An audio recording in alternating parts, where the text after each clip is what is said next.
मैं आपको बुआ की लड़की के बारे में बता देता हूं। मेरी बहन का नाम गीता है। मैं उससे 1 साल छोटा हूं। वह 22 साल की है और मैं 21 साल का हूं। यह घटना उस वक्त की है जब मैंने किसी लड्डीएचकी को नहीं खोदा था, और आज से कुछ समय पहले की बात है जब एक बार मेरी बुआ हमारे घर गीता के साथ आई थीं। हम 2 भाई ही हैं, हमारी कोई बहन नहीं है।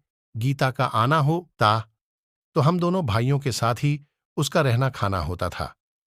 शुरू शुरू में तो मेरे मन में गीता को लेकर कोई गंदा ख्याल नहीं था।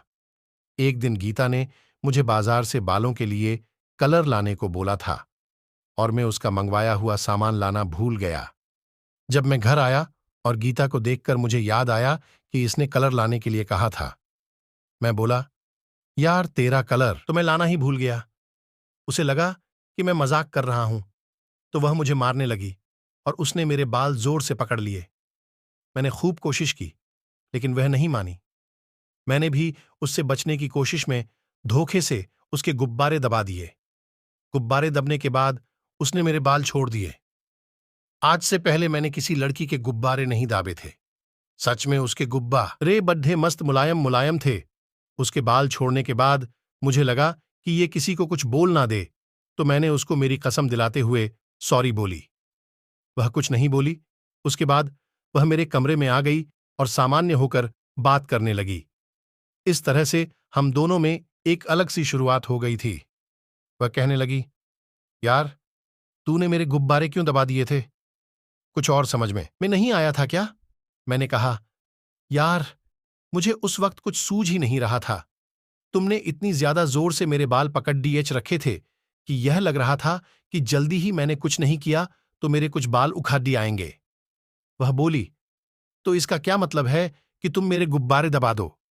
वह हंसने लगी और बोली, सच में जब तूने मेरे गुब्बारे दबाए ना तो मेरी जान ही निकल गई थी। मैंने कहा, अरे सॉरी बहना, मैंने तेरे गुब्बारे इतने जोर से दबा दिए। मैं तो समझ रहा था कि गुब्बारे मसलने से लडीडीडीएचकी को मजा आता है। उस दिन हम दोनों ने खुलकर इस विषय पर चर्चा की, और उसी दिन के बाद से हम दोनों में जब भी हंसी मजाक होता, मैं उसके गुब्बारे दबा देता और वह कुछ नहीं बोलती।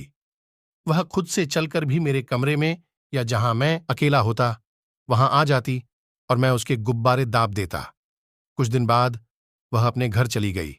ऐसे ही अब वह जब भी मेरे घर आती तो मैं उसके गुब्बारे खूब दबा लेता, लेकिन खोदने का सीन नहीं हो पा रहा था। ऐसे ही 2 साल गुजर गए। 2 साल बाद मैं जयपुर में रहने लगा। वहां मैं कोचिंग के लिए गया था। इस बीच मेरी एक लड़ी डेकी से सेटिंग हो गई थी। उसको मैंने 4 बार खोद भी लिया था। मुझे अब खोदने की आदत हो गई थी। एक दिन गीता का फोन आया। वह बोली, यार मुझको जयपुर में किसी स्किन वाले डॉक्टर को दिखाना है। मैंने बोला, तो आ जाओ, मैं दिखवा दूंगा। मुझे भी मौका चाहिए था और उसको भी। फिर वह बोली, यार मेरे पास पैसे भी नहीं है और मम्मी देने से रहीं। मैंने कहा, अबे यार पैसे की क्यों चिंता कर रही है? तुम बस आ तो जाओ, पैसे मैं दे दूंगा। वह खुश हो गई और 2 दिन बाद आने के लिए बोली। अगले दिन वह 11 बजे बस से आई ट्रांसपोर्ट नगर से। मैं उसको बाइक से अपने रूम पर लिवा लाया। बाइक चलाते समय मेरी पीठ पर उसके रग डीडीडी अच रहे थे। उसके ठोस गुब्बारों की मीठी चुभन से मेरा औजार तनकर खड़ा हो गया था। मैंने कमरे पर आकर उसे बिठाया और बाथरूम में जाकर कपड़े बदल कर बाहर आ गया। मैं बिस्तर पर लेट गया। वह बिस्तर के एक किनारे पर बैठी थी। मुझे लेटता देखकर वह भी मेरे बाजू में आ गई। उसकी हमेशा से यह आदत थी कि वह मुझे उकसा देती थी। अपनी आदत के अनुसार वह मेरे साइड में आकर लेट गई और मुझे गुदगुदी करने लगी। मैंने झट से उसके एक गुब्बारे को पकड़ लिया और दबाने लगा। वह भी मेरा साथ देने लगी। मैंने ऐसे ही थोड़ी देर उसके गुब्बारे दबाए और उसके बाद मैंने उसका कुर्ता ऊपर करके खोलना चाहा तो उसने मना कर दिया। मेरा मूड खराब हो गया। मैं उससे मुंह फेर कर उल्टी साइड करवट लेकर सोने लगा। कुछ देर बाद वह बोली, मैं तेरी शर्ट पहन लूं? मैंने कहा, हां पहन ले। उसने कहा, तू आंख बंद कर ले। मैंने झूठ मूठ की आंख बंद कर ली। उसने जैसे ही अपना टॉप ऊपर करते हुए उतारा तो कसम से मेरी आंखें खुली की खुली रह गईं। उसने टॉप के नीचे काले रंग की ब्रा पहन रखी थी जो उसके गोरे बदन पर बहुत ज्यादा मस्त लग रही थी। मुझसे रहा नहीं गया और मैंने खड़ी डीढ़ी होकर गीता को पीछे से पकड़ लिया। मैं उसके दोनों गुब्बारे दबाने लगा। इस बार वह थोड़ा गर्म होने लगी थी तो बोली, हाँ, सिर्फ गुब्बारों से ही कर सकता है। मैंने कुछ नहीं कहा और गीता को लेटाकर उसके गुब्बारे दबाने लगा। वह कामुक सिसकारियां लेने लगी। कुछ मिनट तक उसके गुब्बारे मसलने के बाद मैंने उसकी ब्रा उतार दी और उसके एक गुब्बारे को अपने मुंह में लेकर चूसना शुरू कर दिया। अब वह पूरी तरह से मेरा साथ देने लगी थी और खुद अपने हाथ से अपने दोनों गुब्बारों बारी बार से मेरे मुंह में देने लगी थी। मैंने उसके गुब्बारे चूसने के साथ साथ उसकी गुफा पर अपना हाथ फेरना शुरू कर दिया था। मैंने गुब्बारे चूसने के साथ उसकी गुफा में धीरे से उंगली डाल दी। गुफा में उंगली डलवाते ही गीता उछल पड़ी। मैंने उसको संभाला और उसे चूमने लगा। मुझसे रहा ही नहीं जा रहा था। मैंने उसकी पैंट और पैंटी एक साथ ही उतार दी। साथ ही जल्दी से अपना लोअर और अंडरवियर एक साथ उतारकर औजार निकालकर उसकी गुफा पर सेट कर दिया। उसने बस ये कहा, अपनी बुआ की लड़की को खो देगा क्या? मैंने कहा, हाँ। वह कुछ नहीं बोली।